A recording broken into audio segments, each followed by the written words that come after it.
How would you sum up your season?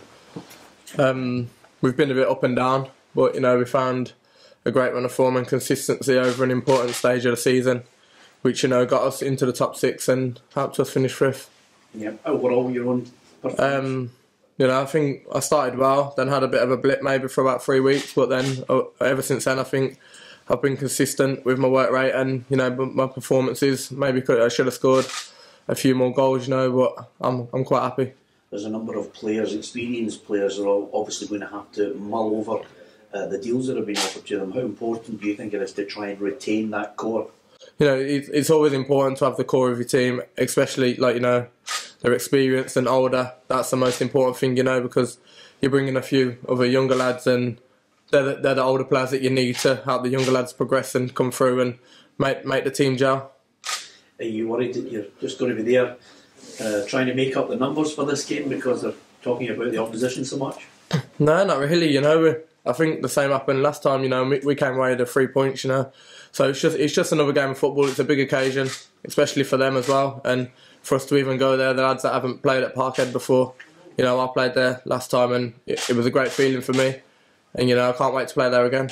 A lot of players mention the fact that you test yourself and you become a better player playing against better players. Are there particular guys in that Celtic side that you like coming up against?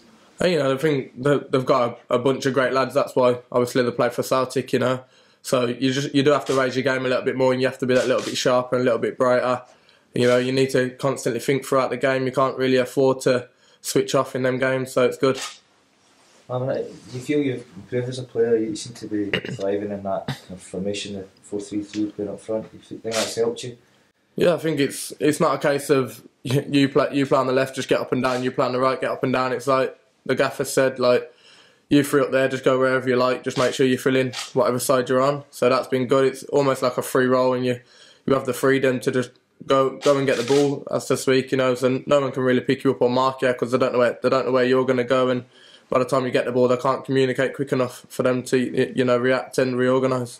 Is that good for you? Because I know you've taken a few kicks. You're still taking a few kicks, but does that help you just maybe get away from the man, not get somebody on your back, on your shoulder all the time? Yeah, sometimes it does. You got to look after yourself as well. But times like that now, I've just learnt to take that as a compliment. If players are just trying to kick you, then obviously they're afraid of you. So I take that as a compliment, and I'll just keep doing what I'm doing. If that happens, then so be it. I'll just jump with the game. Obviously, there's maybe there's a wee bit of speculation about you in January and where you've been playing since. There's going to be a bit more. How do you kind of cope with that? Because with your future this summer. Well, I'm still contracted here, so that's what I'm looking forward to. Coming back here the first day of pre-season, so that's what I'm going to look forward to. Can you give us your thoughts on the Mark McGee factor here? Well, it's been good. When he first came in, I think obviously a lot of lads didn't know him, so we didn't know what to expect, and we started hearing double sessions and running every week, and we were thinking, what's going on here? And not a lot of lads agreed with it, but and after the 6 weeks when he was here, and obviously then we played Celtic and the games beyond that, you could see that the work that he did with us paid off a lot, and it got us gelling as a team and working a lot harder through the whole 90 minutes. If you consider what he's done in this short space of time this season, do you think there are brighter times ahead for Motherwell once he gets his teeth into it? Yeah, of course. You can see.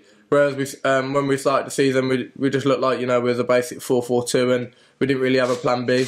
And now it looks like we're a Motherwell side that are going out there, and we know what we're doing, and we know what we're going to do. If we need to change it, then we know what we're going to do to obviously counteract the opposition.